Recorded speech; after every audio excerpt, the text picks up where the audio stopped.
ఈరోజే వైశాఖ పౌర్ణమి శుక్రవారం, పరమ పవిత్రమైన రోజు గనుక ఈరోజు ఏం చేసినా ఏం చెయ్యకపోయినా సరే రాత్రి 12 లోపు ఈ పవిత్ర కథ వింటే చాలు. ఒక్క నిమిషంలో మీ దశ మారిపోతుంది. లక్ష్మీదేవి అనుగ్రహంతో మీ జీవితం అద్భుతంగా మారిపోతుంది. పాపాలన్నీ పోతాయి, కష్టాలు సమస్యలు పోతాయి. వద్దన్న ధనం వస్తూనే ఉంటుంది. మీరు పట్టిందల్లా బంగారంలాగా మారుతుంది. మీ సుడి తిరిగిపోతుంది. ఇక మీకంతా శుభమే జరుగుతుంది. ఫ్రెండ్స్, ఈ కథను చివరి వరకు వినండి. మధ్యలోనే ఆపేస్తే ఎటువంటి ఫలితం రాదు. కనుక భక్తితో చివరి వరకు వినండి. ఫస్ట్ అయితే కామెంట్ బాక్స్లో ఓం శ్రీ మహాలక్ష్మీదేవి అయి నమః అని ఒక కామెంట్ చేయండి. అలాగే ఈ వీడియోకి ఒక లైక్ కొట్టండి. మా ఛానల్ని సబ్స్క్రైబ్ చేసుకొని మాకు సపోర్ట్ చేయండి. ఈరోజు ముందుగా శ్రీకృష్ణుడు తన భక్తుడి కోసం ఏం చేశాడో తెలిపే ఈ పవిత్ర కథను వింటే చాలు. కష్టాలు పోతాయి, సకల ఐశ్వర్యాలు సిద్ధించి మీ సుడి తిరిగిపోతుంది. అనగనగా ఒక అందమైన పల్లెటూరు. ఆ గ్రామంలో మల్లికార్జున, కృష్ణదాసు అని 2 అన్నదమ్ములు ఉండేవారు. అన్న మల్లికార్జున చాలా చురుకైనవాడు. కానీ అతని మనసంతా స్వార్థం, వెన్నుపోటు పొడిచే బుద్ధితో నిండి ఉండేవి. తమ్ముడు కృష్ణదాసు మాత్రం చాలా అమాయకుడు. ఎదుటివారు తనను మోసం చేస్తున్నారని తెలిసినా నవ్వి ఊరుకునే అంతటి మంచితనం అతనిది. కృష్ణదాసుకి చిన్నప్పటి నుండి శ్రీకృష్ణుడంటే అపారమైన భక్తి.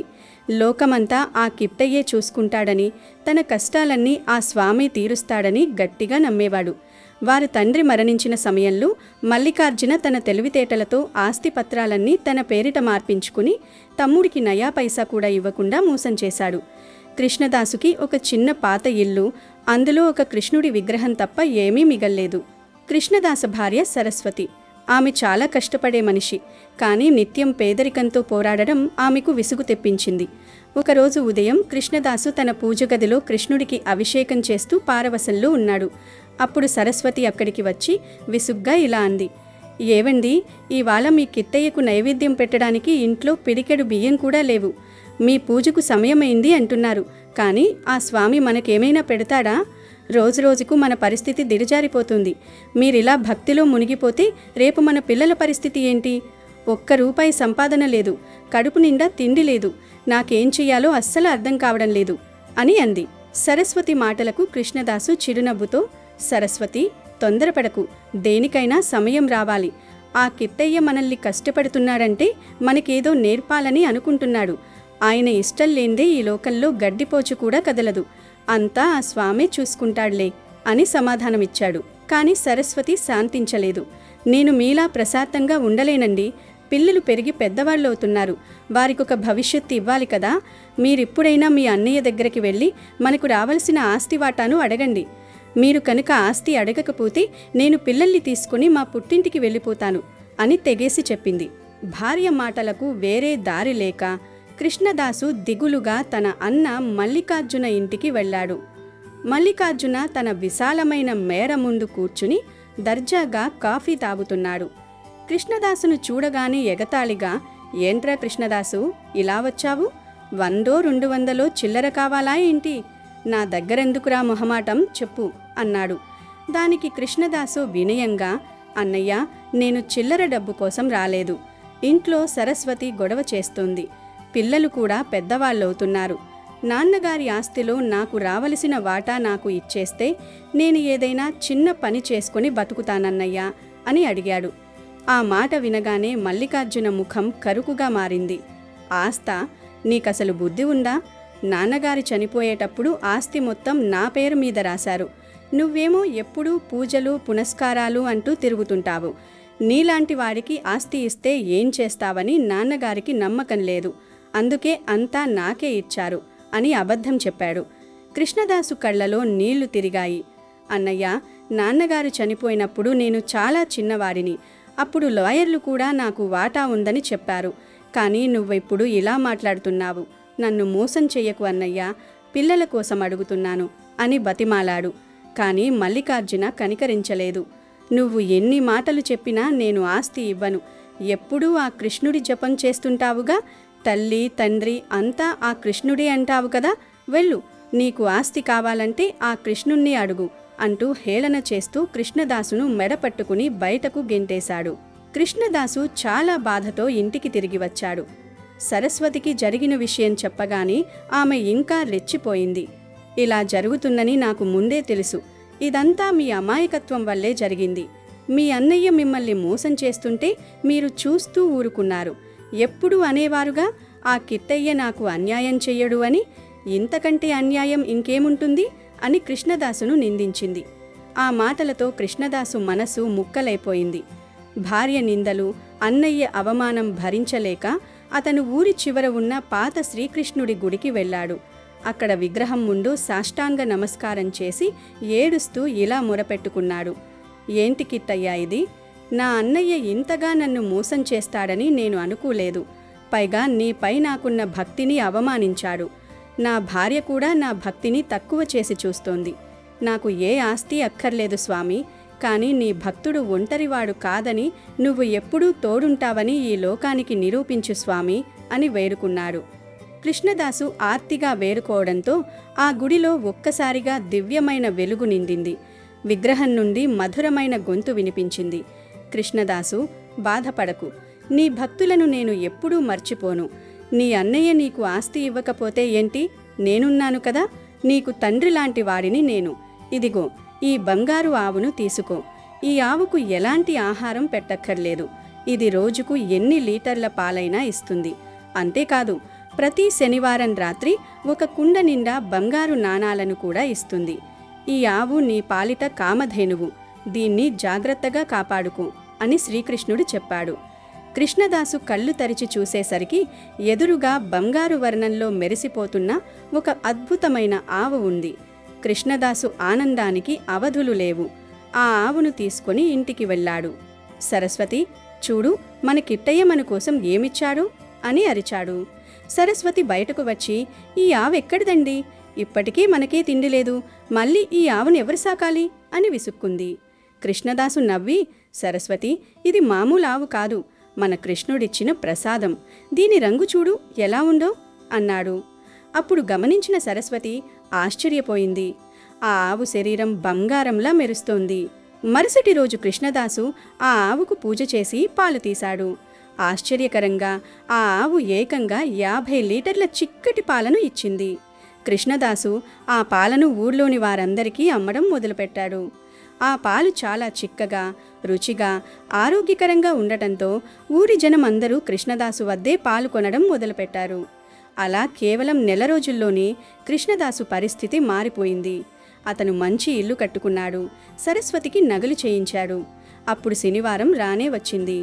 ఆ రాత్రి కృష్ణదాసు ఆ ఆవు ముందు ఒక మట్టి కుండ పెట్టాడు. ఆ ఆవు చూపు ఆ కుండపై పడగానే ఆ కుండ నిండా తలతలలాడే బంగారు నాణాలు నిండిపోయాయి.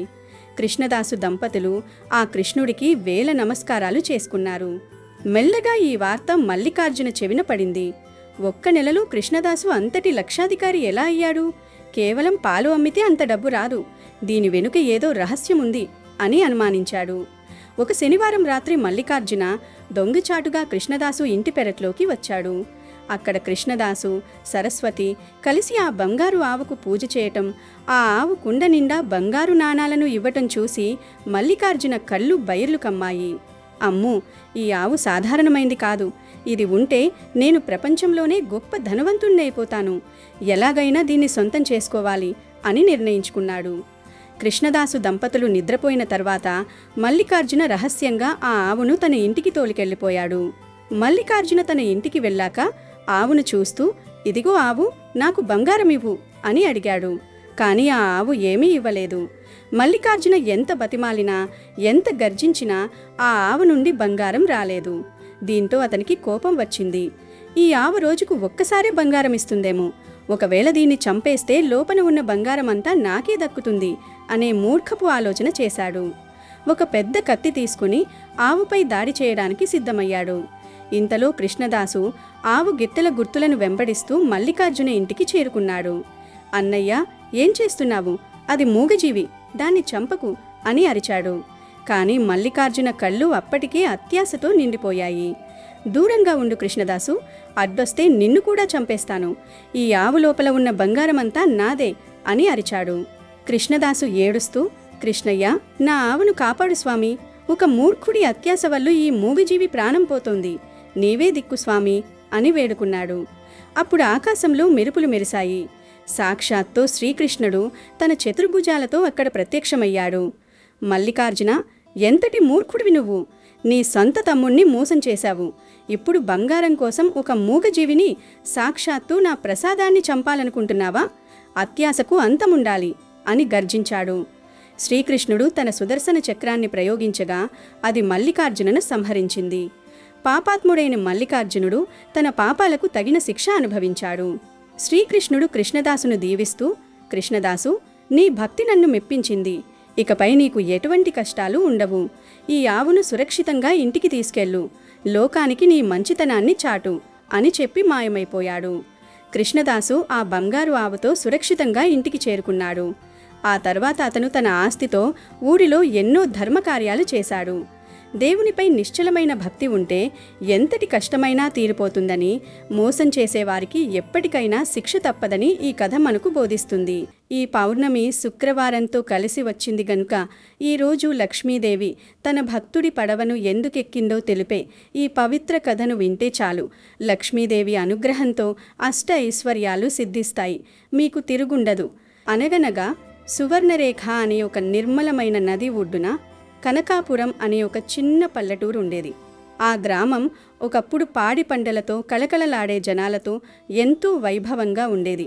కానీ కాలక్రమేణా వర్షాలు తగ్గి వ్యాపారాలు మందగించడంతో గ్రామస్తులందరూ మెల్లమెల్లగా పట్టణాల బాట పట్టారు. అదే గ్రామంలో సోమన్న అనే ఒక పేద పడవ నడిపే వ్యక్తి నివసిస్తూ ఉండేవాడు.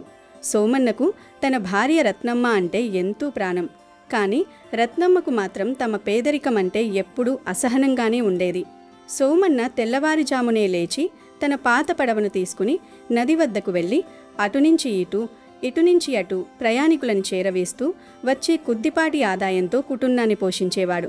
అయితే సోమన్నకు ఉన్న ఒకే ఒక్క గొప్ప గుణమేమిటంటే అతను సాక్షాత్తు ఆ మహాలక్ష్మీదేవికి పరమభక్తుడు. ఆ ఊరి చివరన ఉన్న ఒక పురాతన లక్ష్మీదేవి ఆలయం సోమన్నకు ప్రాణప్రదం. ఒకరోజు ఉదయం సోమన్న నదికి వెళ్లడానికి సిద్ధమవుతుండగా రత్నమ్మ వంట చేయకుండా ముభావంగా కూర్చుని ఉండటం గమనించాడు. ఏమిటి రత్నమ్మ, ఇంకా పొయ్యి వెలిగించినట్టు లేదు? నాకు పడవ తీయడానికి సమయం అవుతోంది. ఊర్లో వాళ్ళంతా నది దాటడానికి నా కోసం ఎదురుచూస్తూ ఉంటారు కదా అన్నాడు సోమన్న ఎంతో సాత్వికంగా. దానికి రత్నమ్మ విసుగ్గా, ఇక ఈ ఊర్లో ఎవరున్నారని మీరంత కంగారు పడుతున్నారు? ఉన్నవారందరూ మూటా ముల్లే సర్దుకుని పట్నానికి వెళ్ళిపోయారు. అక్కడ వాళ్ళంతా మేడల్లో ఉంటూ హాయిగా గడుపుతున్నారు. మీరు మాత్రం ఇంకా ఈ చిల్లుల పడవను, ఈ పాత ఇంటిని నమ్ముకుని ఇక్కడే ఉన్నారు. నాకివాళ వంట చేయాలనిపించడం లేదు. మన కష్టాలు చూస్తుంటే నాకు ఆకలి కూడా చచ్చిపోతోంది అని తన మనసులోని బాధను బయటపెట్టింది. సోమన్న ఆమెను సముదాయించడానికి ప్రయత్నిస్తూ, చూడు రత్నమ్మ, డబ్బు ఈరోజు వస్తుంది, రేపు పోతుంది. కానీ పుట్టిన ఊరిని, నమ్ముకున్న దైవాన్ని వదులుకోవడం ధర్మం కాదు. మనకి ఉన్నదాంట్లోనే మనం తృప్తిగా ఉండాలి కదా అని చెప్పాడు. కానీ రత్నమ్మ ఏమాత్రం తగ్గకుండా, తృప్తితో కడుపు నిండుతున్నాండి. ఆ ఊరి గుడి పూజారి గారే తన పిల్లల భవిష్యత్తు కోసం పట్నం వెళ్ళిపోయారు. మరి మీరు మాత్రం ఎందుకు ఇక్కడే పట్టుకుని వేలాడుతున్నారు? ఆ పాత గుడిలో ఉన్న లక్ష్మీదేవికి పూజ చేసే నాథుడు లేడు.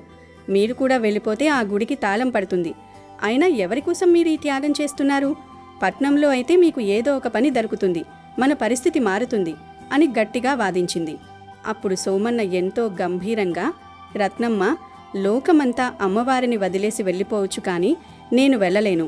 నా చిన్నతనం నుండి ఆ అమ్మవారి పాదాల దగ్గరే పెరిగాను. ఊరంతా వెళ్ళిపోయినా ఆ తల్లికి దీపం పెట్టే బాధ్యత నాది.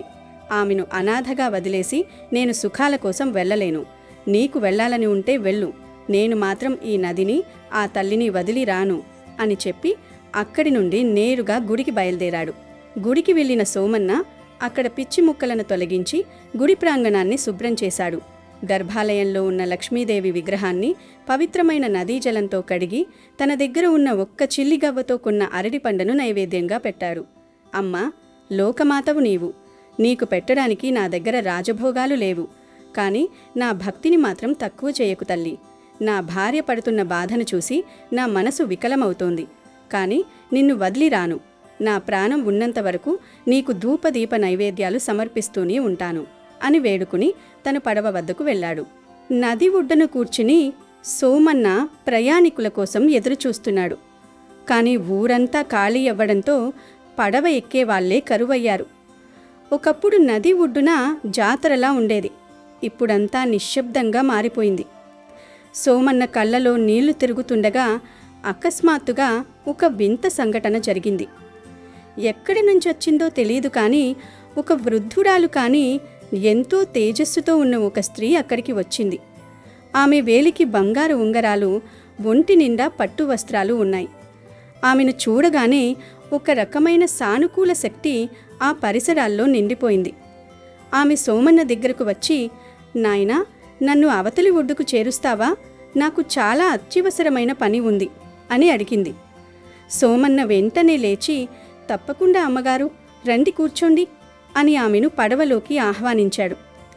పడవ నది మధ్యలోకి వెళ్ళాక ఆ స్త్రీ సోమన్నతో మాటలు కలిపింది. ఏమిటి నాయనా, ఈ ఊరంతా ఇలా పాడుబడినట్టు ఉంది. ఒక్క మనిషి కూడా కనిపించడం లేదు. నువ్వు మాత్రం ఎందుకింకా ఇక్కడే పడవ నడుపుతున్నావు అని ప్రశ్నించింది. అప్పుడు సోమన్న నిట్టూరుస్తూ, అవునమ్మగారు, అందరూ పట్నానికి వెళ్ళిపోయారు. ఇక్కడ ఉంటే తిండి దొరకదని వాళ్ళ భావన. కానీ నాకిక్కడ ఒక బాధ్యత ఉంది. మా ఊరి చివర ఒక లక్ష్మీదేవి గుడి ఉంది. ఆ తల్లిని పూజించేవారు ఎవరూ లేరు.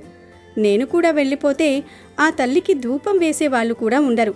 అందుకే నేను ఈ పేదరికాన్ని అనుభవిస్తూనే ఇక్కడే ఉంటున్నాను అని చెప్పాడు. ఆ స్త్రీ నవ్వి, చూడు బాబు, నేను పట్నంలో ఒక పెద్ద వ్యాపారస్తురాల్ని. మా ఇంట్లో పనిచేయడానికి నీలాంటి నిజాయితీ గల మనుషులు కావాలి. నువ్వు గనక నాతో పట్నం వస్తే నీకొక పెద్ద ఇల్లు ఇస్తాను. నీ భార్యకు బంగారు నగలు చేయిస్తాను. మీ పిల్లలకు గొప్ప చదువులు చదివిస్తాను. నెలకి 1000 రూపాయల జీతం ఇస్తాను. ఈ పాత పడవను, ఈ బీద జీవితాన్ని వదిలే. ఆ గుడిలో విగ్రహం రేపుంటుంది, ఎల్లుండి మాయమవుతుంది. కానీ నీ జీవితం ముఖ్యం కదా, ఆలోచించు అని ప్రలోభపెట్టింది. కానీ సోమన్న ఏమాత్రం చలించకుండా, వద్దమ్మగారు, మీరు చెప్పే సుఖాలు నాకు తాత్కాలికమే. ఆ మహాలక్ష్మీదేవి నా తాత ముత్తాతల కాలం నుండి మా కుటుంబాన్ని కాపాడుతూ వస్తోంది. ఆమెను అమ్ముకుని నేను సుఖపడలేను. నా కష్టాలు నావి, ఆమె భక్తి నాది. మీరు ఎన్ని కోట్లు ఇచ్చినా నేను నా ఊరిని, నా తల్లిని వదిలి రాను అని ఖచ్చితంగా చెప్పాడు. ఆ స్త్రీ మళ్ళీ ప్రయత్నిస్తూ, మూర్ఖంగా ఆలోచించకు నాయనా, ఇప్పుడే నా దగ్గర ఉన్న ఈ బంగారు ఆభరణాలన్నీ నీకిస్తాను. వీటిని తీసుకుని నువ్వు నీ భార్యను సంతోషపెట్టు. రేపటి నుండి నువ్వు ఈ పడవ నడపాల్సిన అవసరం లేదు అంటూ తన మెడలోని బంగారు హారాన్ని తీసి అతనికి ఇవ్వబోయింది. సోమన్న దానికి నమస్కరించి, తల్లి, కష్టపుడి సంపాదించిన సొమ్ము మనకి ఎప్పటికీ దక్కదు. నా భక్తి అమ్మవారి మీద ఉంది కానీ బంగారం మీద కాదు. దయచేసి నన్ను క్షమించండి, నేను మాత్రం రాను అన్నాడు. సోమన్న మాటలకు ఆ స్త్రీ ముఖం ఒక్కసారిగా ప్రకాశవంతంగా మారిపోయింది. పడవ గట్టుకు చేరగానే ఆ వృద్ధురాలు మాయమై ఆమె స్థానంలో సాక్షాత్తు చతుర్భుజాలతో పద్మాసనంలో కూర్చున్న మహాలక్ష్మీదేవి ప్రత్యక్షమైంది. ఆమె దేహం నుండి వెలువడుతున్న వెలుగుకు సోమన్న కళ్ళు జిగేల్మన్నాయి. ఆ దృశ్యాన్ని చూడగానే సోమన్న అమ్మవారి కాళ్లపై పడి, అమ్మ, లోకపావని, మహాలక్ష్మి, నీవా తల్లి నన్ను పరీక్షించింది అని ఏడుస్తూ అమ్మవారి పాదాలను పట్టుకున్నాడు. అప్పుడు లక్ష్మీదేవి ఎంతో కరుణతో, లేనాయనా సోమన్న, నీ భక్తికి, నీ నిస్వార్థానికి నేను ఎంతో సంతసిస్తున్నాను. ఈ కలికాలంలో డబ్బు కోసం దైవాన్ని కూడా విడిచిపెట్టే మనుషునున్న ఈ ప్రపంచంలో కేవలం నాపై ఉన్న ప్రేమతో నువ్వు ఇన్ని కష్టాలను భరించావు. నీ భార్య కోరికలను కూడా లెక్క చేయకుండా నా సేవకే అంకితమయ్యావు. నీవు నిజమైన భక్తుడివి. అందుకే నీకు అఖండమైన ఐశ్వర్యాన్ని ప్రసాదిస్తున్నాను అని పలికింది. అమ్మవారు అలా అనగానే సోమన్న పడవ మొత్తం బంగారంగా మారిపోయింది. అతను నిలబడిన చోటంతా నవరత్నాలు కురిశాయి. ఈ సంపదతో నువ్వు నీ కుటుంబాన్నే కాదు, ఈ గ్రామాన్ని కూడా ఉద్ధరించు. ఎవరైతే ఈ ఊరిని వదిలి వెళ్ళిపోయారో వారే మళ్ళీ వచ్చి ఈ ఊరి వైభవాన్ని చూసి ఆశ్చర్యపోయేలా చెయ్యి. కనకాపురం మళ్ళీ తన పూర్వ వైభవాన్ని పొందుతుంది అని దీవించి అమ్మవారు అంతర్ధానమైంది. సోమన్న పరమానందంతో తన ఇంటికి వెళ్ళాడు. అక్కడ అతను చూసిన దృశ్యం అతనికి మరింత ఆశ్చర్యాన్ని కలిగించింది. తను చిన్న గుడిసె స్థానంలో ఒక అద్భుతమైన స్వర్ణ భవనం వెలసింది. లోపల నుండి రత్నమ్మ పట్టు వస్త్రాలు కట్టుకుని ఎంతో ఆనందంగా బయటకు వచ్చింది. ఆమె ముఖంలో ఇప్పుడు కోపం లేదు, కేవలం పశ్చాత్తాపం మాత్రమే ఉంది. నన్ను క్షమించండి అండి, మీ భక్తి గొప్పదని నాకిప్పుడు అర్థమైంది. నేను ఇందాక అన్న మాటలకు అమ్మవారు నన్ను శిక్షించకుండా ఇలా కరుణించింది అంటే అది కేవలం మీ పుణ్యమే. ఇంటి నిండా ధనధాన్యాలు వచ్చిపడ్డాయి. ఇదంతా ఆ అమ్మవారి కృపయే కదా అని రత్నమ్మ సోమన్న పాదాలకు నమస్కరించింది. సోమన్న జరిగిందంతా వివరించి ఆ వచ్చిన సంపదను కేవలం తన కోసమే కాకుండా గ్రామాభివృద్ధి కోసం ఖర్చు చేయడం మొదలుపెట్టాడు. ఊరిలో రోడ్లు వేయించాడు. ఆ పాత లక్ష్మీదేవి ఆలయాన్ని ఎంతో వైభవంగా పునర్నిర్మించాడు. పట్టణానికి వెళ్లిన గ్రామస్తులందరూ కనకాపురం మళ్లీ కళకళలాడుతోందని తెలిసి పట్నం జీవితాన్ని వదిలి తిరిగి తమ గ్రామానికి చేరుకున్నారు. సోమన్న ఆధ్వర్యంలో ఆ గ్రామం దేశంలోనే అత్యంత సంపన్నమైన గ్రామంగా పేరుకుండింది. ఆనాటి నుండి సోమన్న దంపతులు ఆ మహాలక్ష్మీదేవిని సేవించుకుంటూ 10 మందికి సహాయం చేస్తూ ఎంతో సుఖ సంతోషాలతో గడిపారు. ఈ కథ ద్వారా మనకు తెలిసేదేమిటంటే నిస్వార్థమైన భక్తి ముందు ఎంతటి సంపదైనా తలవంచాల్సిందే. దైవాన్ని నమ్ముకున్నవాడు ఎప్పుడూ చెడిపోడు అని సోమన్న జీవితం నిరూపించింది. కష్టాలు వచ్చినప్పుడు కృంగిపోకుండా, సుఖాలు వచ్చినప్పుడు పొంగిపోకుండా దైవచింతనతో ఉన్నవారికే ఆ మహాలక్ష్మీదేవి అనుగ్రహం ఎప్పుడూ ఉంటుంది. ఆ ఊరి ప్రజలు కూడా సోమన్నని చూసి భక్తి మార్గంలో నడవడం మొదలుపెట్టారు. తద్వారా ఆ గ్రామం ఎప్పటికీ ఆ లక్ష్మీదేవి చల్లని చూపులో వర్ధిల్లింది. అలాగే ఈరోజు వైశాఖ పురాణంలోని ఈ పవిత్ర కథను వింటే చాలు, పాపాలన్నీ పోతాయి, మహాపుణ్యం వస్తుంది, మీ జీవితం అద్భుతంగా మారిపోతుంది. పూర్వము ఇక్ష్వాకు రాజవంశమున హేమాంగుడను రాజు కలడు. అతడు అనేక గోదానములను చేసెను. భూమియందు రేణువులను లెక్కించుట, నీటి బొట్టులను గుణించుట, ఆకాశమునందలి నక్షత్రములు ఇన్నన్ని లెక్కించుట ఎంత కష్టమో, ఆ రాజు చేసిన దానములను లెక్కించుట అంత కష్టము. ఆ రాజు అనేక యజ్ఞములను చేసెను. గోదానము, భూదానము, తిలదానము మునగు దానములను కూడా లెక్కింపరాని అంత సంఖ్యలో చేసి చాలామంది బ్రాహ్మణులను సంతోషపరచెను. అతడు చెయ్యని దానమే లేదని ప్రసిద్ధి పొందెను. అందరికీ సులభముగా దొరుకునది జలము, అది దైవదత్తము, సులభము. అట్టి జలమును దానమివ్వటం ఏమిటని తలిచి జలదానమును మాత్రము చేయలేదు. తమ పుత్రుడగు వశిష్ఠుడు ఆ మహారాజునకు గురువు, పురోహితుడు వశిష్ఠుడు జలదానము చేయమని పెక్కుమార్లు ఆ రాజునకు చెప్పెను. కానీ రాజు మాత్రము నీరు అమూల్యమైనది, వెలలేనిది, అట్టి దానిని దానమిచ్చినచో విలువైన ఫలితమేమి వస్తుంది? ఎవరికి సులభము కాని దానిని దానమిస్తే పుణ్యము కలుగునని అట్టి వస్తువులను దానమిచ్చెను. అలాగే ఎవ్వరూ గౌరవింపని వారిని ఆదరించుటయే మంచిదని తలచి అంగవైకల్యము అల బ్రాహ్మణులను, దరిద్రులను, ఆచారహీనులను ఆదరించి గౌరవిస్తూ ఉండేవాడు. ఆచారవంతులను, పండితులను, సద్బ్రాహ్మణులను ఆదరింపలేదు, గౌరవింపలేదు. అందరూ ప్రసిద్ధులను, ఉత్తములను మాత్రమే గౌరవించినచో అనాథలు, విద్యాహీనులు అయిన బ్రాహ్మణులకు, దరిద్రులకు ఆదరణ చెయ్యు వారెవరు? నేను అట్టివారినే గౌరవింతునని అట్టివారిని మాత్రమే గౌరవించెను, ఆచరించెను. ఈ విధముగా అపాత్రులకు మాత్రమే దానములు ఇచ్చెను. ఈ దోషమిచే ఆ రాజు ఒక్కసారి కూడా జలదానం చేయకపోవుట వలన చాతక పక్షిగా 3 మార్లు జన్మించెను. ఒక జన్మలో గ్రద్దగా, కుక్కగా 7 మార్లు జన్మించెను. అట్టు పిమ్మట మిథిలా దేశమును పాలించు శత్రుకీర్తి మహారాజు గృహమున గోడపై ఉండే బల్లిగా జన్మించెను. అక్కడ వాలే కీటకములను భక్షించుచు బలియే హేమాంగద మహారాజు జీవనము గడుపుచూ ఉండెను. ఈ విధముగా 87 సంవత్సరములు కాలము ఉండెను. ఒకసారి మిథిలాదేశ రాజ గృహమునకు శత్రుదేవ మహాముని ప్రయాణము చేస్తూ అలసిపోయి మధ్యాహ్న కాలమున వచ్చెను. మహారాజు అగు శృతకీర్తి ఆ మునిని చూసి సంభ్రమముతో ఆ మునికి ఎదురు వెళ్ళి సగౌరముగా ఇంటిలోనికి తీసుకుని వచ్చెను. రాజు మునిని మధుపర్కము మునగు వానితో పూజించి ఆయన పాదములను కడిగి ఆ నీటిని తన తలపై జల్లుకునెను. అలా జల్లుకునేటప్పుడు తలపై జల్లుకున్న నీటి తుంపరులు కొన్ని ఎగిరి గోడ మీద ఉన్న బల్లిపై దైవికముగా పడినవి. ఆ పవిత్ర జల స్పర్శ కలుగగానే ఆ బల్లికి పూర్వజన్మ స్మృతి కలిగి తన దోషమును తెలుసుకొని పశ్చాత్తాపడెను. అప్పుడు ఆ బల్లి నన్ను రక్షింపుము, నన్ను రక్షింపమని మానవుని వలె ఆ మునిని ప్రార్థించను. అప్పుడు ఆ ముని బల్లి మాటలకు ఆశ్చర్యపడి, ఓ బల్లి, నువ్వెందుకిలా దుఃఖిస్తూ ఉన్నావు? నీవు ఏ పని చేసి ఇట్టి దశ పొందితివి? ఎందుకు ఇలా అరచుచూ ఉన్నావు? నీవు దేవజాతి వాడవా, రాజువా, బ్రాహ్మణుడువా? నీవెవరవు? నీకీ దశ ఎలా వచ్చెనో చెప్పుము, నేను నీకు సహాయం చేస్తానని ప్రశ్నించెను.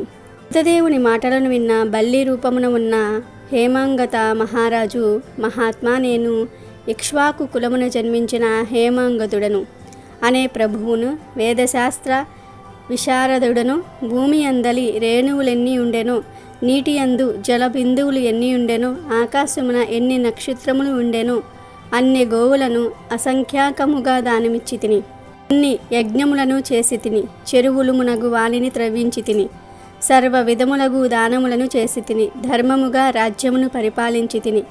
నేనిన్ని సత్కర్మలను చేసినా కూడా ముమ్మారు జాతక పక్షిగా, గ్రద్దగా, 7 మార్లు కుక్కగా, ప్రస్తుతము బల్లిగా జన్మించి తిని.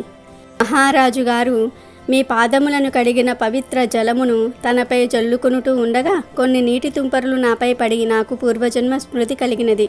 పాపభారము తగ్గినట్లుగా అనిపించినది. కానీ నేనింకా 27 మార్లు బల్లిగా జన్మించవలసి ఉన్నట్లు నాకు తోచుచున్నది. నాకు ఈ విధమైన బల్లిగా జన్మ పరంపర ఎట్లు తొలగుడా అని భయము కలుగుచున్నది. నేను చేసిన పాపమేమియో ఈ జన్మ ఎలా కలిగినదో నాకు తెలియటం లేదు. దయవుంచి నాకు ఈ జన్మలు కలుగుటకు కారణమైన పాపమును, ఆ పాపము పోవు విధానమును చెప్పగోరుచున్నానని ప్రార్థించెను. దేవ మహాముని హేమాంగతుని మాటలను తన దివ్య దృష్టితో పరిశీలించి ఇట్లనెను. రాజా, నీవు శ్రీ మహావిష్ణువునకు ప్రియమైన వైశాఖ మాసమున జలమును ఎవ్వరికీ దానమియ్యలేదు. జలము సర్వజన సులభము, దానిని దానమిచ్చుట ఏమిటి అని తలిచితివి. ప్రయాణమున అలసిన వారికి జలదానమైనను చేయలేదు. వైశాఖ మాస వ్రతమును కూడా పాటింపలేదు. హోమము చేయదలిసిన వారు మంత్ర పూతమగు యజ్ఞయందే హోమము చేయవలేను. అట్లుగాక బూడిదమున్నగు వానియందు హోమము చేస్తే ఫలమెట్లు కలుగును? అట్లే నీవును యోగ్యులకు వారికి దానమియ్యక అయోగ్యులకు వారికి దానములు ఇచ్చితివి. అపాత్రులకెన్ని దానములిచ్చినను ప్రయోజనము లేదు కదా. వైశాఖమాస వ్రతమును చేయలేదు, జలదానమును చేయలేదు. అనాథలు, అంగవైకల్యములు కలవారు, దయచూప దగినవారు, వారిపై దయను చూపుట ధర్మము కాని వారు మాన్యులు, పూజ్యులు కారు. అట్టి వారిని పూజించుట ఫలదాయకము కాదు. వారిపై దయ, జాలి చూపించవచ్చును, కానీ గౌరవింపరాదు. జ్ఞానము, వేదశాస్త్ర పాండిత్యము, సజ్జనత్వము కలవారు శ్రీ మహావిష్ణు స్వరూపులు. అట్టివారినే పూజింపవలేను. వీరిలో జ్ఞానవంతులు శ్రీ మహావిష్ణువుకు మిక్కిలి ఇష్టమైన వారు. అట్టి వారిని పూజించినచో తనను పూజించినట్లుగా భావించి శ్రీహరి వరములను ఇచ్చును. కావున జ్ఞానులైన వారు సర్వాధికులు, సర్వోన్నతులు. అట్టివారిని గౌరవింపకపోవుట వారిని అనగా శ్రీ మహావిష్ణువును అవమానించుటయే అగును. ఈ విధంగా చేస్తే ఇహలోకమున పరలోకమున దుఃఖము కలుగును.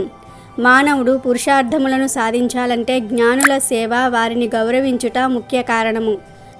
జ్ఞాన నేత్రములు లేనివారు అట్టి అంధులను ఎంతమందిని పూజించినా ఫలముండునా?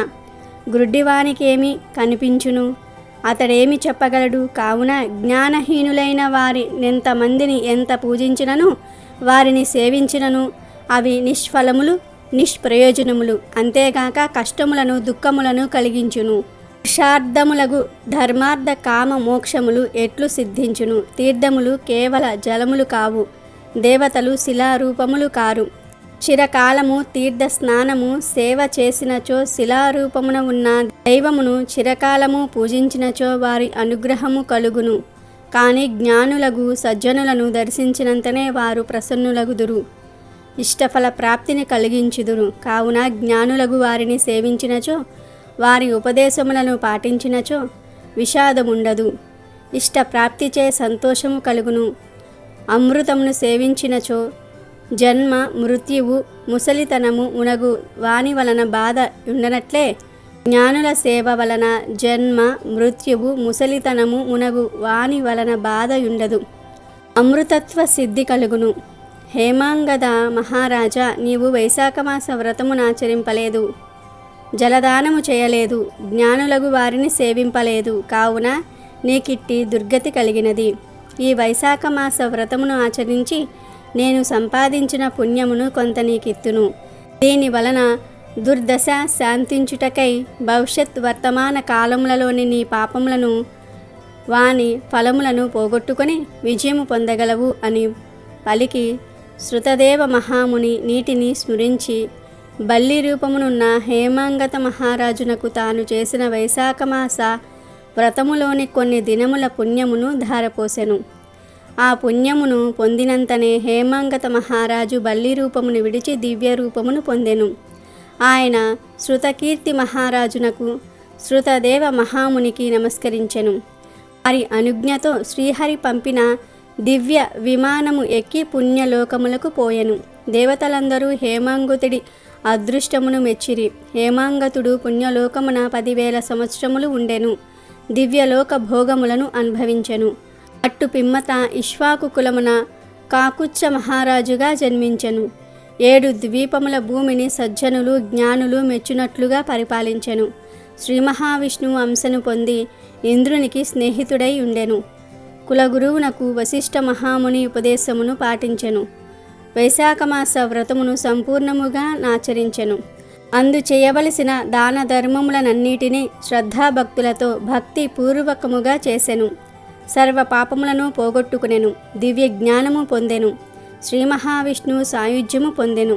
కావున వైశాఖమాస వ్రతము సర్వపాపహరము, అనంత పుణ్యప్రదము. ప్రతి మానవుడును వైశాఖమాస వ్రతమును వ్రతాంగములను దాన ధర్మాదులను పాటించి శ్రీహరి అనుగ్రహము పొందవలెను. అలాగే ఈరోజు శివభక్తులను అవమానిస్తే ఏం జరుగుతుందో తెలిపే పవిత్ర కథను వింటే చాలు, శివ అనుగ్రహం కలుగుతుంది, కష్టాలన్నీ కూడా పోతాయి. పూర్వకాలంలో గోదావరి తీరంలో శివదాసుడనే ఒక గొప్ప శివభక్తుడు ఉండేవాడు. అతడు ఏవో చిన్న చిన్న పనులు చేసుకుంటూ కాలం గడుపుతూ ఉండేవాడు. ఆనాటి నుండి శివభక్తి పారాయణుడై ఎప్పుడూ శివనామాన్నే స్మరిస్తూ ఉండేవాడు. ఏ పని చేసినా పరమేశ్వరార్పణమస్తు అని తలుచుకునేవాడు. ఆ స్వామి దయవలన శివదాసుకి ఆ ఊరి జమీందారు శేషయ్య ఇంట్లో గుమస్తా ఉద్యోగం దొరికింది. అందుకు శివదాసు ఎంతో సంతోషించాడు. బ్రతికి ఉన్నంతకాలం ప్రతిరోజు క్రమం తప్పకుండా శివుణ్ణి అభిషేకం చేస్తానని అనుకున్నాడు.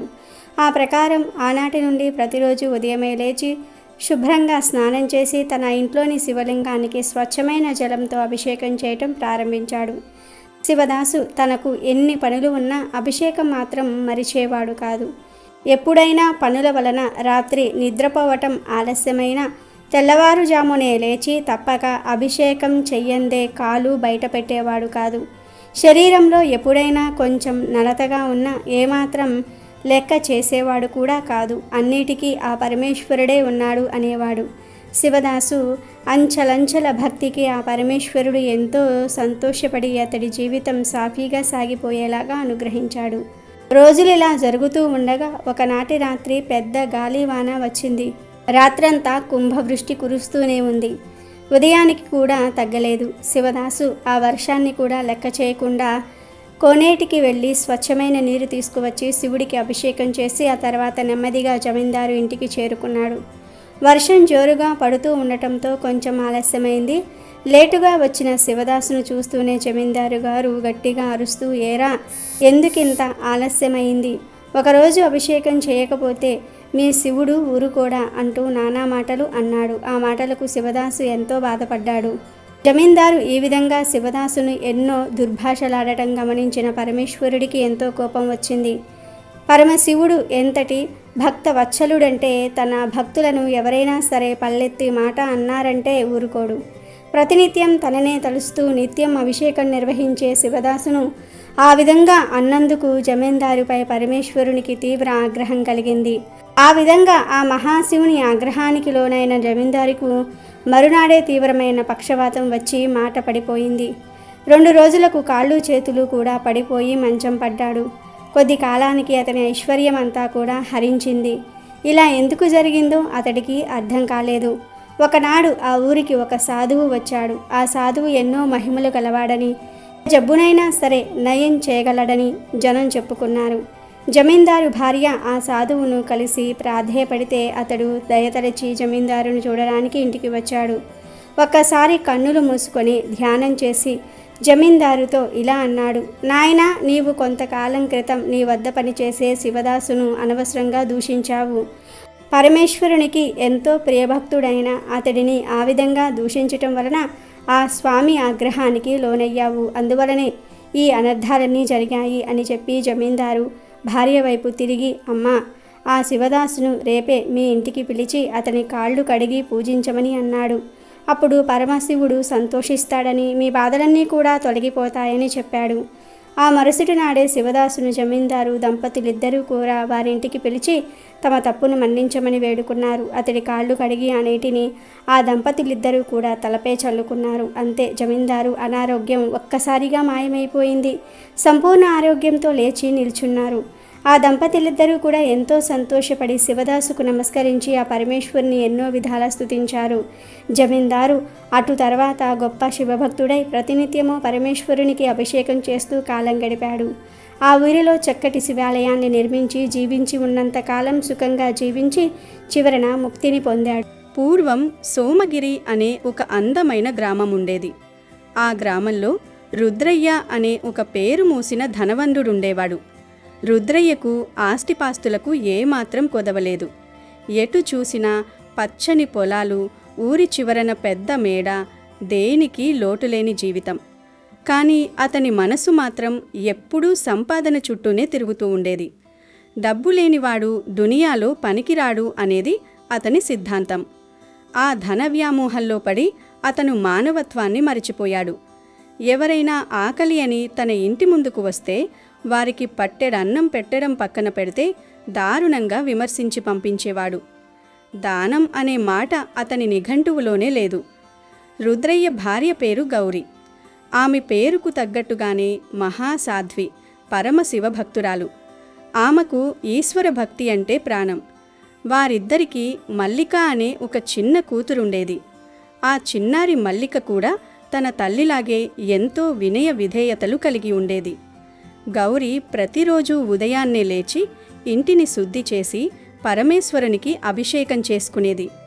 స్వామి, మాకు చాలా ఆస్తి ఇచ్చావు, నిండు 100 ఏళ్ల ఆయుష్నిచ్చావు, నా భర్తను బిడ్డను ఎంతో క్షేమంగా చూస్తున్నావు, అంతకు మించి నాకేమీ వద్దు తండ్రి, కేవలం నా భర్తకు ఆ దానగుణాన్ని భక్తిని ప్రసాదించు, ఈ సంపద శాశ్వతం కాదని అతనికి అర్థమయ్యేలా చెయ్యి అని మనసారా ఆ భోలాశంకరుణ్ణి వేడుకుంటూ ఉండేది.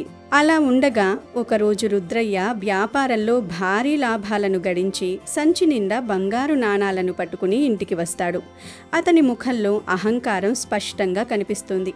ఆ డబ్బు మూటను గదిలో పడేసి, గౌరీ, చూసావా నా అదృష్టం ఎలా ఉందో?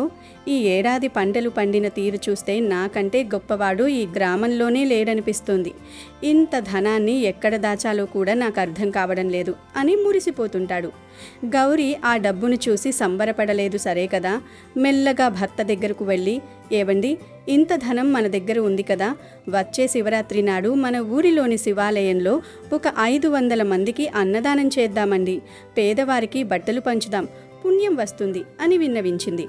ఆ మాట వినగానే రుద్రయ్య ముఖం కోపంతో ఎర్రబడింది. ఏంటి గౌరీ, నీకు పిచ్చేవైనా పట్టిందా? రాత్రింబవళ్ళు కష్టపడి నేను సంపాదిస్తుంటే నువ్వు దానాల పేరుతో తగలేస్తానంటావా? ఎవరైనా నగలు చేయించుకోమంటారు, కొత్త చీరలు అడుగుతారు, కానీ నువ్వు ఇలా లేనిపోని ఖర్చులు చెప్తున్నావేంటి? ఇలా ప్రతి ఒక్కరికి అన్నం పెడుతూ పోతే రేపు మనకు కానీ మన మల్లికకు కానీ ఒక్క కాసు మిగలదు. ఇకపై ఇలాంటి మాటలు నా దగ్గర ఎత్తకు అని కసురుకుని ఆ డబ్బును తన ఇనుప పెట్టెలో పెట్టి తాళం వేస్తాడు. గౌరీ కన్నీళ్లు పెట్టుకుని ఆ శివలింగం ముందు కూర్చుని బాధపడుతుంది. కొన్ని రోజులకి శివరాత్రి పండుగ రానే వచ్చింది. గ్రామంలో అందరూ కొత్త బట్టలు కట్టుకుని విభూతి రేఖలతో ముస్తాబై శివాలయానికి వెడుతున్నారు. గౌరీ తన భర్త దగ్గరకు వెళ్ళి, ఏవండి, ఇవాళ పరమ పవిత్రమైన శివరాత్రి, ఊరిలో అందరూ గుడికి వెడుతున్నారు, మనం కూడా వెళ్దాం రండి, ఆ చంద్రశేఖరుణ్ణి దర్శించుకుంటే మనస్సుకి ప్రశాంతత లభిస్తుంది అని అడుగుతుంది. అప్పుడు రుద్రయ్య ఎగతాళిగా నవ్వి, గుడికి వెళ్ళడం ఎవరికి?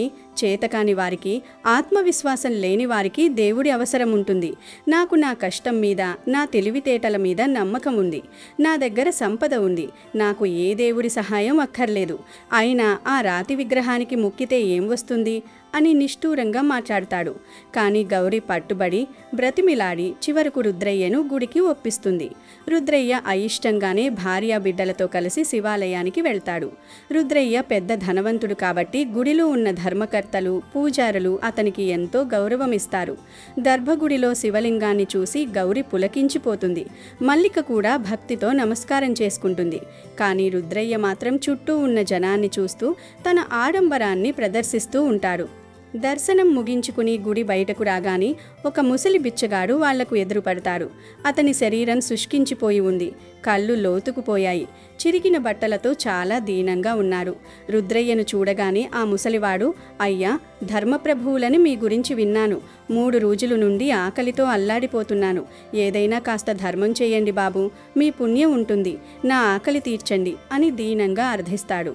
గౌరి ఆ బిచ్చగాడి ముఖంలోకి చూసి, ఏవండి, పాపం ముసలివారు, ఏదైనా సహాయం చేయండి అంటుంది. రుద్రయ్య ఆ బిచ్చగాడిని అసహ్యంగా చూస్తూ, ఛీ, ప్రొద్దున్నే ఎక్కడి నుండి ఊడిపడ్డారు వీళ్లంతా? కష్టపడి పని చేసుకోవడం చేతకాక ఇలా అడుక్కు తింటున్నారు. పో ఇక్కడి నుండి. నా కష్టార్జితాన్ని నీలాంటి సోమరిపోతులకు పోయడానికి నేను పిచ్చివాణ్ణి కాదు అని కఠినంగా అంటాడు. ఆ బిచ్చగాడు, బాబు, ఆకలి దహించేస్తోంది, ప్రాణాలు పోయేలా ఉన్నాయి, 1 రూపాయి ఇవ్వండి అని వేడుకున్నా వినకుండా రుద్రయ్య ఆవేశంతో తన కాలితో ఆ ముసలివాడిని పక్కకు తన్నేసి వెళ్ళిపోతాడు. నిజానికి ఆ బిచ్చగాడి రూపంలో వచ్చింది సాక్షాత్తు ఆ పరమశివుడే. రుద్రయ్యలో ఉన్న అహంకారాన్ని, లోభత్వాన్ని చూసి శివుడు చిరునవ్వు నవ్వుతాడు. రుద్రయ్య, నీ సంపద నీకు అహంకారాన్నిచ్చింది. మనిషికి మనిషి చేసే సహాయమే గొప్పదని తెలియజేయాల్సిన సమయం వచ్చింది అని తలుచుకుంటాడు.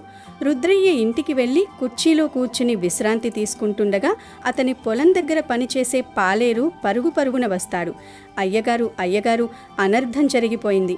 మన ధాన్యం గిడ్డంగులకు అకస్మాత్తుగా నిప్పు అంటుకుంది. అగ్నికీలలు ఆకాశాన్ని తాకుతున్నాయి.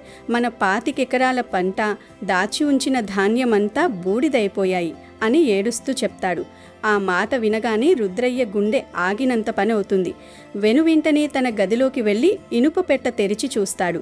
అందులో ఉన్న బంగారు నాణేలు మాయమై కేవలం నల్లటి రాళ్లు మాత్రమే మిగిలాయి. గౌరి పరుగున వచ్చి, ఏవండి, నా నగలు కూడా కనిపించడం లేదండి. బీరువాలో పెట్టిన నగలు ఏవయ్యాయో తెలియదు అని అంటుంది. రుద్రయ్య హతాశుడై కుప్పకూలిపోతాడు. ఇదంతా ఆ శివుడి లీలే అండి. మీరు ఆ ముసలి బిచ్చగానిని తన్నడం వల్లే మనకు ఈ గతి పట్టింది. ఇప్పటికైనా ఆ పరమేశ్వరుణ్ణి వేడుకోండి అని గౌరి మొత్తుకుంటుంది.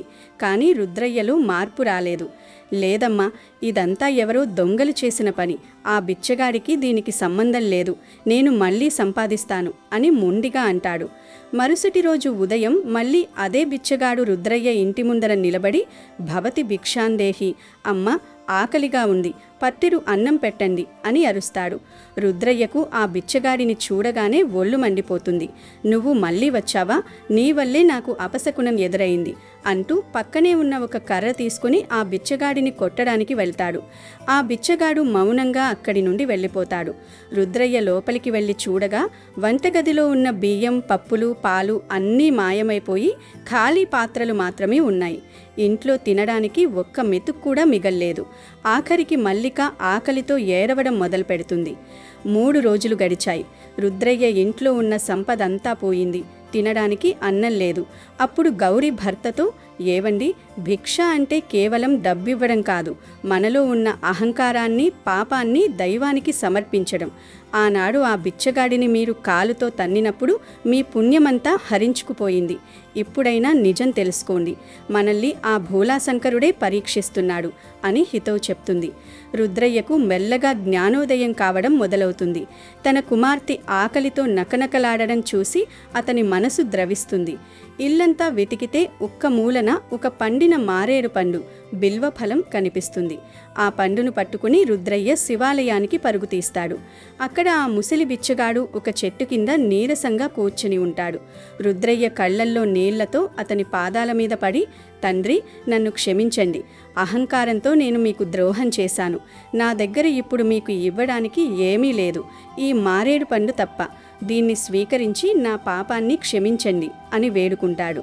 అప్పుడు ఒక్కసారిగా ఆ ప్రాంతమంతా ఓంకారనాదంతో నిండిపోతుంది. ఆ ముసలి బిచ్చగాడు అదృశ్యమై అక్కడ సాక్షాత్తు కైలాసవాసుడైన పరమశివుడు సాక్షాత్కరిస్తాడు. రుద్రయ్య ఆ దివ్య మంగళ స్వరూపాన్ని చూసి ఆశ్చర్యచకితుడవుతాడు. శివుడు ప్రశాంతమైన స్వరంతో ఇలా అంటాడు, రుద్రయ్య, నేను ఎవరి దగ్గర భిక్ష కోరను. భక్తుల లోభత్వాన్ని, అహంకారాన్ని హరించడానికే నేను భిక్షగాడి రూపంలో వస్తాను.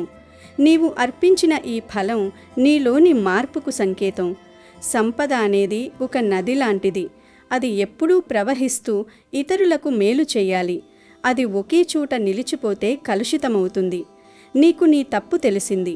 ఇకపై నీ సంపదను 10 మందికి ఉపయోగపడేలా చూడు అని దీవించి మాయమవుతాడు. కళ్ళు తెరిచి చూసేసరికి రుద్రయ్య తిరిగి తన ఇంటి ముందే ఉంటాడు. మళ్ళీ గిడ్డంగులు ధాన్యంతో నిండిపోయాయి. పెట్టెలో బంగారం మెరుస్తోంది. ఇంట్లో సరుకులు సమృద్ధిగా ఉన్నాయి. కానీ ఇప్పుడు రుద్రయ్యలో పాత రుద్రయ్య లేడు. ఆ శివరాత్రి మరుసటి రోజు నుండి అతను గొప్ప దాతగా మారాడు. ప్రతిరోజు పేదలకు అన్నదానం చేయడం, గుడికి వచ్చే భక్తులకు వసతులు కల్పించడం తన దినచర్యగా మార్చుకున్నాడు. సోమగిరి గ్రామంలో రుద్రయ్య పేరు ఇప్పుడు ధనవంతుడిగా కంటే గొప్ప దాతగా మారుబ్రోగిపోతోంది. పరమశివుని కరుణతో ఆ కుటుంబం ఆనందంగా, తృప్తిగా జీవించసాగింది. ఈ పౌర్ణమి రోజు సత్యనారాయణ వ్రత కథను వింటే చాలు, వ్రతం చేసినంత ఫలితం వస్తుంది. మీ జీవితంలో కష్టాలు అనేవి రావు. పూర్వం ఉల్కాముఖుడు అనే ఒక రాజు ఉండేవాడు. అతడు ఇంద్రియములను జయించిన వాడై సత్యవంతుడై ప్రతిదినము దేవాలయంనకు పోయి అక్కడ బ్రాహ్మణులకు ధనమిచ్చి వారిని సంతృప్తిపరిచి దైవదర్శనం చేసుకుని పోతూ ఉండేవాడు. అతని భార్య చాలా సౌందర్యవతి, సుగుణవతి. ఆ రాజుకొకనాడు ధర్మపత్ని సమేతుడై భద్రాశీల నదీ తీరమున సత్యనారాయణ వ్రతం చేయసాగాడు. ఇంతలో సాధు అనే ఒక వర్తకుడు అపారమైన ధనరాశులతోనూ వస్తువులతోనూ ఉన్న తన నావను తీరమున నిలిపి వ్రతము చేస్తున్న రాజు దగ్గరకు వచ్చి వినయముతో ఇలా అడిగాడు, ఓ రాజా, భక్తి శ్రద్ధలతో మీరు చేస్తున్న ఆ వ్రతమేమిటి? దయచేసి నాకు వివరించండి, తెలుసుకోవాలని ఉన్నది అని అడిగాడు. అంతటా రాజు, ఓ సాధు, పుత్ర సంతాన ప్రాప్తికై మేము ఈ సత్యనారాయణ స్వామి వారి వ్రతము చేచుచూ ఉన్నాము అని చెప్పాడు. మహారాజు చెప్పిన మాటలు విన్న సాధు, ఓ రాజా, నాకు కూడా సంతానం లేదు. నాకు సంతానం కలిగితే తప్పక ఈ సత్యనారాయణ వ్రతమును ఆచరిస్తాను అని మొక్కుకున్నాడు. తరువాత సాధువు తన వ్యాపారమును ముగించుకొని ఇంటికి వచ్చి భార్య అయిన లీలావతితో సత్యనారాయణ వ్రతమును గురించి విన్నవించాడు. సంతానము కలిగినచో తప్పక ఈ వ్రతమును ఆచరిస్తాను అని అన్నాడు. ఒకనాడు లీలావతి ధర్మపారాయణురాలే భర్తతో సికించింది. తత్ఫలితంగా గర్భవతి అయి 10వ మాసమున పండంటి బాలికను ప్రసవించింది. ఆ బాలిక శుక్లపక్ష చంద్రుని వలె దినదిన ప్రవర్ధమానమవుతోంది. తల్లిదండ్రులు ఆమెకు కళావతి అనే పేరు పెట్టారు. ఒకనాడు లీలావతి భర్తతో, నాదా, మనకు సంతానము కలిగినచో సత్యనారాయణ వ్రతమును చేస్తానన్నారు కదా, మనకు పుత్రిక పుట్టింది కదా, కనుక వ్రతం చేయండి అంది. దానికి ఆ వర్తకుడు, లీలావతి మన అమ్మాయి, వివాహ సమయంలో తప్పక వ్రతం చేద్దామని భార్యను సమాధానపరిచి వ్యాపారం పని మీద నగరానికి పోయాడు. అలా కళావతి కన్నతండ్రి ఇంట పెరుగుతూ యుక్త వయసుకు చేరుకున్నది. అది గమనించి సాధు తన సహచరులతో కలిసి ఆలోచించి వరుడిని వెతకడానికి దూతను పంపాడు. ఆ దూత కాంచనా నగరానికి పోయి అక్కడొక చక్కని యోగ్యుడైన వర్తకుని కుమారుణ్ణి చూసి వెంట తోలుకుని వచ్చాడు. అందగాడైన ఆ వైశాల్య బాలుడిని చూసిన సాధు తన కుమార్తెకు ఇచ్చి విధి విధానమున పెండ్లి చేసినాడు. పుత్రిక వివాహానందంలో పడిన ఆ సాధువు పెండ్లి వేడుకలలో పడి సత్యనారాయణ వ్రతమును మరిచాడు. దాంతో స్వామికి ఆగ్రహం వచ్చింది. తర్వాత కొంతకాలానికి వ్యాపార దక్షత గల సాధువు వ్యాపార నిమిత్తమై తన అల్లుడితో సహా బయలుదేరి సముద్ర తీరమున ఉన్న రత్నసానుపురమనే నగరానికి బయలుదేరాడు. ఆ పురమున చంద్రకేతుడనే మహారాజు పరిపాలించుచూ ఉండేవాడు. కోపించిన సత్యనారాయణ స్వామి వ్రత ప్రతిజ్ఞను మరిచిపోయిన సాధును శపించపూనుకున్నాడు. వ్రతము చేస్తానని మరిచిన సాధును స్వామివారు అత్యంత దారుణము, కాఠిన్యత గల దుఃఖం అతనికి కలుగుగాక అని శపించాడు. పాప ప్రభావం వలన ఆనాడే రాజుగారి ధనాగారంలోనికి కొందరు దొంగలు ప్రవేశించి ధనమును అపహరించి రాజభటులు వెంట తరుముతూ ఉండగా సాధువు వర్తకులు ఉన్న వైపుకు పరిగెత్తారు. రాజభటులను చూసిన దొంగలు భయపడి ఆ ధనమును సాధువు వర్తకులు ఉన్న చోట పాడవేసి పారిపోయారు. రాజభటులు వచ్చి వర్తకుల వద్దనున్న రాజ ధనమును చూసి ఆ వర్తకులే దొంగలనుకుని నిశ్చయించుకున్న వారే సాధువును అల్లుడిని బంధించి రాజు వద్దకు తీసుకుని పోయారు. ధనముతో పాటు దొంగలను కూడా పట్టు తీసుకుని వచ్చాము, విచారించి శిక్షించండి అని సంతోషంతో భటులు రాజుతో చెప్పారు. అంతటా రాజు విచారణ అవసరం లేదు అంటూ వీరిని చెరసాలలో బంధించండి అన్నాడు. దాంతో భటులు ఇద్దరు వర్తకులను కారాగారమున బంధించారు. మేము దొంగతనం చేయలేదని వర్తకులెంత మొత్తుకున్నా సత్యదేవుని మాయ చేత వారినెవ్వరూ కూడా పట్టించుకోలేదు. అంతేకాక చంద్రకేతు మహారాజు వారి పడవల ఎందున్న ధనమంతటిని తన ధనాగారమునకు చేర్పించెను. సత్యదేవుని శాపము వలన ఇంటిలో ఉన్న సాధు భార్య కూడా కష్టాల పాలైంది. వారి ఇంటనున్న ధనధాన్యములంతటినీ దొంగలు పడి అపహరించుకుని పోయారు. వర్తకుని భార్య తీవ్ర మనోవేదనతో రోగగ్రస్తురాలయ్యను. తినడానికి తిండి లేక ఇంటింటికి తిరిగి భిక్షమెత్తుకొని బ్రతకసాగుతూ ఉన్నారు. కుమార్తె కళావతి కూడా ఆకలికి అలమటిస్తూ భిక్షమెత్తుకొని సాగింది. అలా తిరుగుతూ ఆమె ఒకనాడొక బ్రాహ్మణుడి ఇంటికి చేరుకుంది. అక్కడ బ్రాహ్మణుడు సత్యనారాయణ వ్రతం చేస్తూ ఉండగా చూసింది కదా. అంతయు విని కరుణించి కాపాడమని స్వామిని మనస్ఫూర్తిగా వేడుకున్నది. ప్రసాదాన్ని కూడా స్వీకరించి బాగా ప్రొద్దుపోయిన తర్వాత ఇల్లు చేరుకున్నది. ఆలస్యంగా వచ్చిన కళావతిని చూసి లీలావతి ప్రేమతో ఇట్లన్నది. మాయి, ఇంత రాత్రి వరకు ఎక్కడ ఉన్నావు? నీ మనసులో ఏమున్నది చెప్పు అన్నది. వెంటనే కళావతి, అమ్మ, నేను ఒక బ్రాహ్మణుని ఇంట సత్యనారాయణ వ్రతం జరుగుతూ ఉండగా చూస్తూ ఉండిపోయాను. అమ్మ, ఆ వ్రతం కోరిన కోరికలు తీరుస్తుందంట కదా అన్నది. అప్పుడు లీలావతి పుత్రిక మాటలు విని తాము వ్రతం చేయటం మర్చిపోయామని బాధపడి వెంటనే వ్రతం చేయ సంకల్పించింది.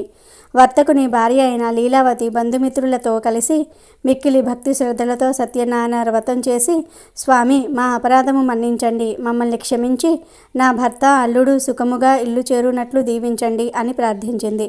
లీలావతి చేసిన వ్రతమునకు సత్యదేవుడు సంతోషించి ఆ రాత్రి చంద్రకేతు మహారాజు కలలో కనిపించి, రాజా, నీవు బంధించిన వారిద్దరూ కూడా దొంగలు కారు, వారు వర్తకులు. రేపు ఉదయాన్నే వారిద్దరిని కూడా విడిచి వారి ధనం వారికిచ్చి పంపివేయుము, లేనిచో నీవు సర్వనాశనమగునట్లుగా చేసేదనని చెప్పాడు. దాంతో మరునాడు ఉదయాన్నే రాజు సభలో తనకొచ్చిన స్వప్నాన్ని వివరించి ఆ వర్తకులను విడిపించి తీసుకురండని భటులను ఆజ్ఞాపించాడు. భటులు అలాగే చేసి వర్తకులిద్దరినీ కూడా రాజు వద్దకు తెచ్చి, రాజా, వర్తకులను తెచ్చినామని చెప్పారు. ఆ వర్తకులిద్దరూ రాజుకు నమస్కరించి గత సంగతులు తలుచుకొనుచు తమకిచ్చిన కష్టానికి చింతించుచు భయభ్రాంతులై నిశ్చేష్టులై నిల్చున్నారు. అప్పుడు ఆ రాజు వర్తకులను చూసి, వర్తక శ్రేష్ఠులారా, మీకు ఈ ఆపద దైవ వశమున సంభవించినది, భయపడకండి అని ఓదార్చి వారిని బంధ విముక్తులను చేసి వారికి పురుషులకు అలంకారమైన క్షర కర్మాదులను చేయించి నూతన వస్త్రములతో సత్కరించి వారిద్దరినీ సంతోషపరిచాడు. రాజు ఇంకనూ వారిని అనేక విధముల గౌరవించి స్వాధీనం చేసుకున్న ధనమును రెట్టింపు ఇచ్చి వారిద్దరినీ కూడా సంబరపరిచాడు. చంద్రకేతు మహారాజు వారిద్దరినీ సకల మర్యాదలతో సత్కరించి వీరిక సుఖముగా ఇంటికి పోవచ్చునని చెప్పాడు. వర్తకులు పరమానంద భరితులై రాజును అనేక విధాల కొనియాడి సెలవు తీసుకుని తమ నివాసములకు వేగిరి. ఆ వైశ్యులిద్దరూ బ్రాహ్మణులకు దాన ధర్మములు ఇస్తూ తీర్థయాత్రలు చేయుచు సొంత నగమునకు బయలుదేరారు. సముద్రమునందు వారు ఆ విధముగా కొంత దూరము ప్రయాణము చేసిరి. సత్యదేవునికి మరలా వారిని పరీక్షించాలనే కోరిక కలిగింది. వెంటనే ఒక సన్యాసి రూపమును ధరించి వారి వద్దకు వెళ్ళి, నాయనలారా, మీ పడవలో ఏమున్నది అని అడిగాడు. మదంతో ఆ వైశ్యులు సన్యాసిని చూసి పరిసహిస్తూ, మా పడవలో ఏమున్నదో నీకెందుకు? మా ధనమును అపహరించాలని చూస్తున్నావా? పడవలో ఆకులు అలములు తప్ప ఏమీ లేవు, వెళ్ళు వెళ్ళు అని బదులు చెప్పారు. అంతటా సన్యాసి చిరునవ్వు నవ్వి అట్లే అగుగాక అన్నాడు. తర్వాత ఆ సన్యాసి నదీ తీరమునందే కొంత దూరంలో నిలబడి చోద్యము చూడసాగాడు. సన్యాసి అలా వెళ్ళగానే సాధు కాలకృత్యములు తీర్చుకొని వచ్చి పడవలోనికి చూసి ఆశ్చర్యపోయి నిశ్చేష్టుడయ్యాడు. దుఃఖముతో మూర్ఛిల్లాడు. తెలివి వచ్చిన తర్వాత తమ ధనధాన్య సంపదలన్నీ కూడా ఏమైపోయినావో అని విలపించసాగాడు. అంతటా అల్లుడు మామను చూసి, మామయ్య, ఏడవటం వలన ప్రయోజనమేమి? సాధు గుణాత్ముడైన సన్యాసిని పరిహరించినందువలనే మనకి ఈ దుస్థితి వాటిల్లింది. సన్యాసి కోపం వలనే సర్వస్వం కోల్పోయాము గనుక ఆయననే వేడుకుందాం, ఆయనే శరణు కోరుకుందాం, మనల్ని తప్పక కరుణిస్తాడు, మన కోరికలు నెరవేరగలవు అన్నాడు. అల్లుని మాటలను ఆలకించిన సాధువు పరుగుపరుగున ఆ సన్యాసి వద్దకు వెళ్ళి మనసారా నమస్కరించి వినయముతో, స్వామి, జ్ఞాన శూన్యుడై మిమ్ములను పరిహాసించాను, నా తప్పును మన్నించండి, క్షమించి మాపై దయ చూపించండి అని పరిపరి విధాలుగా ప్రార్థించాడు. బోరుని విలపించాడు. అంతటా ఆ సన్యాసి, ఓయి, నా వ్రతము చేసేదనని చెప్పి మరిచిపోవుట భావ్యమా? దుష్ట బుద్ధితో ఉన్న నీకు కన్ను విప్పు కలిగించాలనే నేను శాపము ఇచ్చాను. నా శాపం వలనే నీకు ఈ దుస్థితి సంభవించింది. ఇప్పటికైనా తెలుసుకుంటివా అన్నాడు. అంతటా సాధు, స్వామి పుండరీకాక్ష, లోకమంతయు నీ మాయ మోహమున పడి కొట్టుమిట్టాడుచున్నది. బ్రహ్మాది దేవతలే నీ మాయను కానలేకున్నారు, నిన్ను తెలుసుకోలేకున్నారు. మానవ మాతృడను నేనంత వాడను తండ్రి, నీ మాయలో చిక్కుకున్న సూక్ష్మ అజ్ఞానిని, నీ అనుగ్రహమునకు దూరమై తప్పించుచున్న అభాగ్యుడను. నిన్ను తలుచుకునుట నా తరమా స్వామి, నా అపరాధమును మన్నింపుము. ఇక మీదట నిన్నెప్పుడూ మరువక పూజించెదను. శరన్న వారిని రక్షించి కరుణా సముద్రుడవు, నన్ను అనుగ్రహించు, నా విత్తమును నాకు ఇప్పించమని పరిపరి విధాలుగా ప్రార్థించాడు. సాధు యొక్క ప్రార్థనను మన్నించిన స్వామి అతని కోరికను తీర్చి అంతర్ధానమయ్యను. అట్టు పిమ్మట సాధువు తన నావ వద్దకు వచ్చి చూడగా అది అంతయు ధనరాశులతో నిండి ఉండుటను గమనించి సంతోషించి ఆ సత్యదేవుని దయవలనే తన కోరిక తీరినదని అనుకుని తన పరివారంతో సహా స్వామిని పూజించి గృహమునకు ప్రయాణము సాగించెను. కొంతసేపటికి తన సంపదను సంరక్షిస్తున్న అల్లునితో, అల్లుడా, మనం మన రత్నాపురమునకు చేరాము అంటూ తాను రాకను తెలుపుటకై ఒక దూతను ఇంటికి పంపారు. ఆ దూత నగరానికి పోయి లీలావళితో, అమ్మ నమస్కారము, మన అయ్యగారు అల్లుడు గారు వచ్చారు, బంధుమిత్రులతో కలిసి వేంచేశారు, ఇప్పుడే పడవ వచ్చింది అని వార్తను చెప్పాడు. అంతటా లీలావతి దూత మాటలు విని సంబరపడి, అమ్మాయి కళావతి, సత్యనారాయణ వ్రతం త్వరగా ముగించి రామ్మ, నేను నావ వద్దకు పోవచున్నాను, నీ తండ్రిని భర్తను చూచుటకు త్వరగా రా అని చెప్పింది. తల్లి మాటలు విన్న కళావతి హడావిడిగా వ్రతము ముగించి ప్రసాదాన్ని భుజించటం మరిచి పరుగు పరుగున తన పతిని చూచుటకు పోయింది.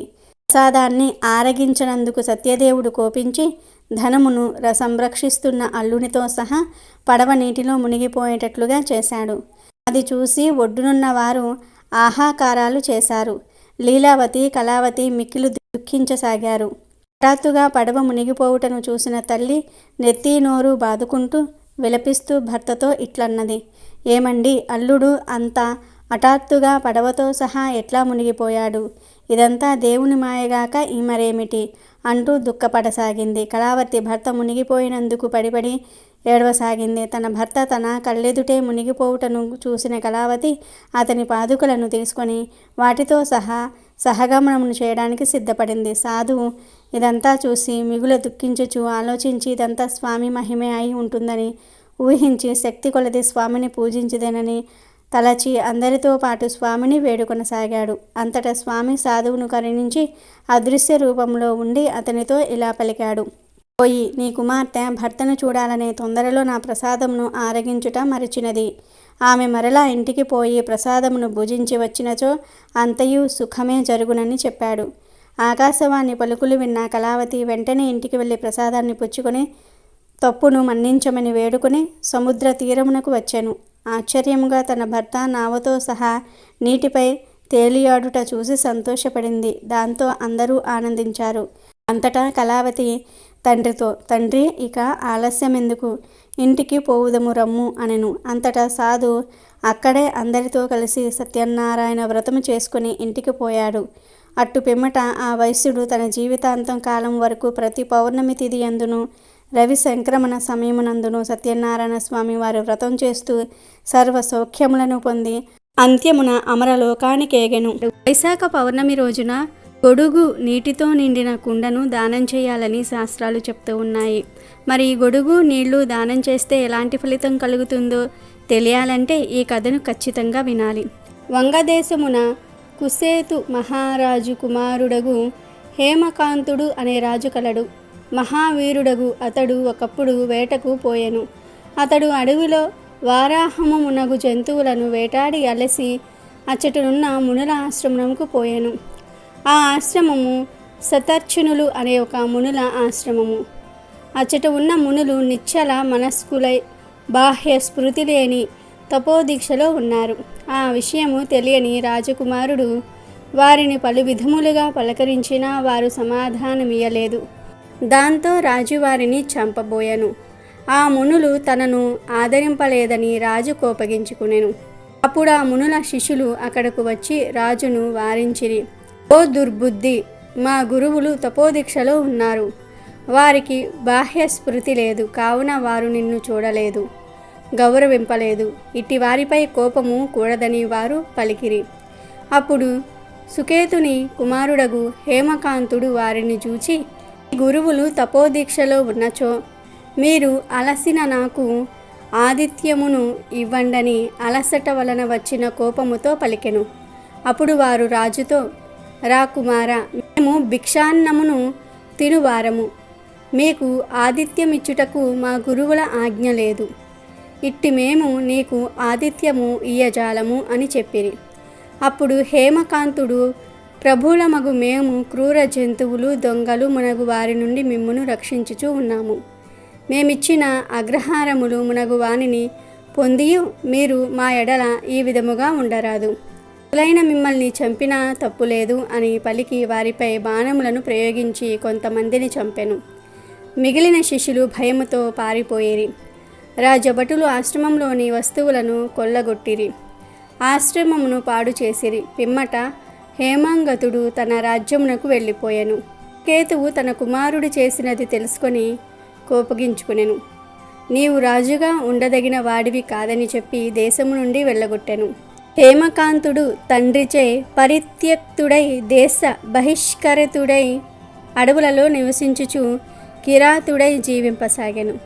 ఈ విధముగా 28 సంవత్సరములు గడిచెను. హేమకాంతుడు కిరాత జీవనమునకు అలవాటు పడి కిరాత ధర్మములను ఆచరించుచు కిరాతుడై జీవించుచూ ఉండెను. బ్రహ్మహత్య దోషమున నిలుకడలేక అడవుల బట్టి తిరుగుచూ జీవించుచూ ఉండెను. వైశాఖ మాసమున త్రిదుడను ముని అడవిలో ప్రయాణించుచూ ఉండెను. ఆ ముని ఎండవేడికి బాధపడి దప్పికచే పీడింపబడుచు ఒకచోట మూర్చెల్లెను. దైవికముగా ఆ అడవిలోనే ఉన్న హేమకాంతుడు ఆ మునిని చూచి జాలిపడెను. అప్పుడు హేమకాంతుడు మోదుగ ఆకులను పేర్చి ఎండ పడకుండా గొడుగులాగా చేసెను. తన యొద్ద సొరకాయ బుర్రలోనున్న నీటిని చల్లి ముని సేద తీర్చెను. ఋతుడు హేమకాంతుడు చేసిన ఉపకారముల వలన సేద తీరి సొరకాయ బుర్రలోని నీరు త్రాగి హేమకాంతుడికి కృతజ్ఞతలు చెప్పి మోదుగాకుల గొడుగుతో ప్రయాణము చేసి ఒక గ్రామమునకు చేరి సుఖముగా ఉండెను. హేమాంగతుడు వైశాఖమాస వ్రతమును ఆచరింపకపోయినను జాలిపడి త్రితునకు గొడుగును కల్పించి నీటిని ఇచ్చుటచే వానికి గల పాపములన్నీ కూడా పోయాయి. దీనికి హేమకాంతుడు మిక్కిలి ఆశ్చర్యపడెను. కొంతకాలమునకు అతడు రోగాల బారిన పడ్డాడు. పైకి లేచి ఉన్న జుట్టుతో భయంకర ఆకారులకు యమదూతలు వాని ప్రాణములు తీసుకుని పోవడానికి వచ్చిరి. హేమకాంతుడు వారిని చూసి భయపడెను. వైశాఖ మాసమున మోదుగాకుల గొడుగును సొరకాయ బుర్ర నీటిని ఇచ్చిన పుణ్యఫలమున హేమకాంతుడికి శ్రీ మహావిష్ణువు స్మృతి వచ్చి విష్ణువును స్మరించెను. దయాశాలియగు శ్రీ మహావిష్ణువు వెంటనే తన మంత్రిని పిలిచి, నీవు హేమాంగతుణ్ణి భయపెట్టుచున్న యమదూతలను నివారింపుము. వైశాఖమాస ధర్మమును పాటించిన హేమాంగతుణ్ణి వారి నుంచి రక్షింపుము. హేమాంగుడు వైశాఖ ధర్మమును ఆచరించి నాకిష్టమైన వాడయ్యను, పాపహీనుడయ్యను. ఇందు సందేహము లేదు. ఇంతట పూర్వము అపరాధములను చేసినా కూడా హేమాంగతుడు వైశాఖ ధర్మమును ఆచరించి ఒక మునిని కాపాడినాడు. మోదుగాకుల గొడుగును నీటిని ఇచ్చినాడు. ఆ దాన ప్రభావమున ఇతడు శాంతుడు, ధాతుడు, చిరంజీవి, శౌర్యాది గుణ సంపన్నుడిగా నీకు సాటి అయిన వాడిగా మారాడు. కావున వీనిని రాజుగా చెయ్యుమని నా మాటగా చెప్పమని శ్రీ మహావిష్ణువు విశ్వకేశుడిని హేమాంగతుని వద్దకు పంపెను. భగవంతుని ఆజ్ఞ ప్రకారము విశ్వకేశనుడు హేమాంగతుని వద్దకు పోయెను. యమదూతలకు విష్ణువు మాటలను చెప్పి పంపించెను. విశ్వకేశనుడు హేమాంగతుణ్ణి తండ్రియగు కుశకేతు వద్దకు తీసుకుని వెళ్ళి శ్రీ మహావిష్ణువు చెప్పిన మాటలను చెప్పి వానికి హేమాంగతుణ్ణి అప్పగించెను. కుశకేతువు విశ్వకేశుడిని భక్తితో స్తుతించెను. తర్వాత కుశకేతువు సంతోషముతో తన పుత్రుణ్ణి స్వీకరించెను. తన పుత్రునకు రాజ్యమును అప్పగించి విశ్వకేశుణ్ణి అనుమతితో భార్యతో పాటు వనములకెళ్ళి తపమాచరింపజేసెను. విశ్వకేశనుడు కుశకేతువును హేమాంగతుణ్ణి ఆశీర్వదించి విష్ణు సాన్నిధ్యమునకు చేరెను. హేమకాంతుడు మహారాజైన తర్వాత ప్రతి సంవత్సరము వైశాఖ మాసమున వైశాఖ వ్రతమును దానికి చెందిన దానములను చేసి విష్ణు ప్రీతికి పాత్రుడయ్యను. హేమాంగతుడు బ్రహ్మజ్ఞాని అయి ధర్మ మార్గమును అవలంబించి శాంతుడు, ధాతుడు, జితేంద్రియుడు, దయాస్వభావి అయి అన్ని యజ్ఞములను చేసెను. సర్వసంపదలను పొంది పుత్రులు పౌత్రులతో కూడిన వాడే సర్వలోకములను అనుభవించెను. చిరకాలము రాజ్యమును చక్కగా పాలించి విష్ణులోకమును పొందెను. కాబట్టి వైశాఖ మాసంలో చేసే ధర్మములు సాటిలేనివి, సులభ సాధ్యములు, పుణ్యప్రదములు.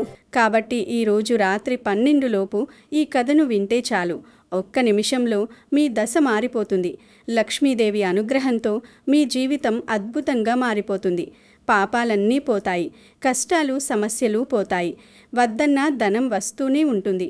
మీరు పట్టిందల్లా బంగారంలాగా మారుతుంది. మీ సుడి తిరిగిపోతుంది. ఇక మీకంతా శుభమే జరుగుతుంది. అమెజాన్లో బెస్ట్ డిస్కౌంట్స్ కోసం వీడియో డిస్క్రిప్షన్లో లింకు ఉంది, చూడండి. అలాగే మా టెలిగ్రామ్ ఛానల్ సబ్స్క్రైబ్ చేసుకోండి.